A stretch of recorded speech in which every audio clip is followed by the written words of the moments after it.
You're listening to AI PRISM from Seoul Economic Daily.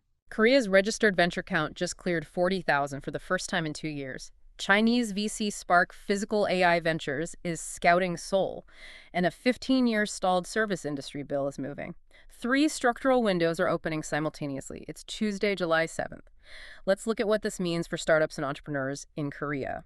With all these converging factors, is this exactly the right time for you to enter Korea? I mean, the sheer volume of capital flowing into the ecosystem right now really forces us to answer that. Korea's registered venture count actually hit 40,084 in June 2026. Over 40,000, that's... Yeah, it's massive. And, this isn't some administrative backlog clearing out.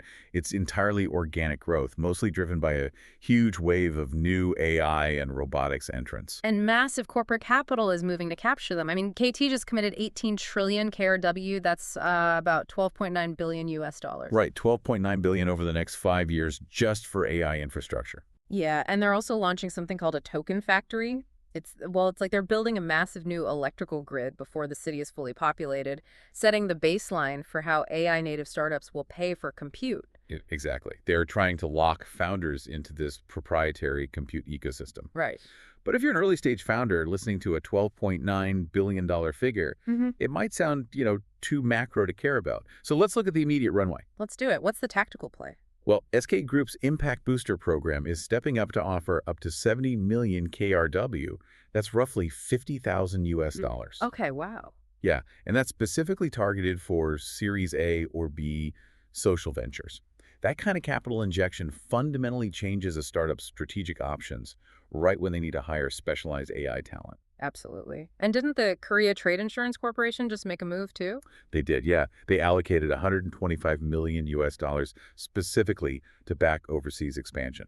So support is there. Right. So the runway is real, but KT isn't building this massive domestic compute grid in a vacuum. They know what's coming, which is a flood of Chinese hardware. Right now, China produces 90% of the world's humanoid robots by volume. 90%.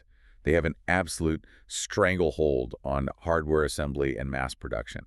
But there is a structural gap here. Which is where Korea comes in. Right? Exactly, because China lacks the deep manufacturing data and systems integration capabilities that Korean companies have spent decades perfecting on factory floors. Oh, interesting. Yeah, and that complementary gap is forcing a cross-border push for physical AI. Like AI that actually interacts with the real world. Right, like robotic arms or autonomous logistics systems. Rather than just generating text on a screen, the hardware basically needs Korea's software brain. Wait, hold on. If a startup takes Chinese VC money to build those robots, won't that create a massive geopolitical headache when they try to raise U.S. venture capital later? Oh, absolutely. You are hitting on the exact friction point for any founder in this space. Yeah. Taking that early cross-border capital means you need a geopolitical term sheet strategy literally on day one. Right, you can't just brush it under the rug. No, you have to actively structure your cap table to survive that inevitable U.S. versus China due diligence conflict down the road. So true. But, while founders navigate that international minefield, domestic rules in Korea are radically shifting too. The Service Industry Development Basic Act is suddenly moving after being stalled in the National Assembly since 2009. Finally. Yeah. Why was it stalled for 15 years, and why is AI suddenly the magic key unlocking it? Well, historically, Korean policy heavily prioritized traditional manufacturing over the service sector. But AI commerce platforms blur that line entirely. Because their services built on intense industrial-level technology. You got it. That forced the government's hand. A Q3 2026 floor vote would unlock Korea's first R&D subsidy framework and tax incentives explicitly for these AI startups. It completely rewrites the early-stage capital math. Do these shifts actually lower the Korea entry barrier for you?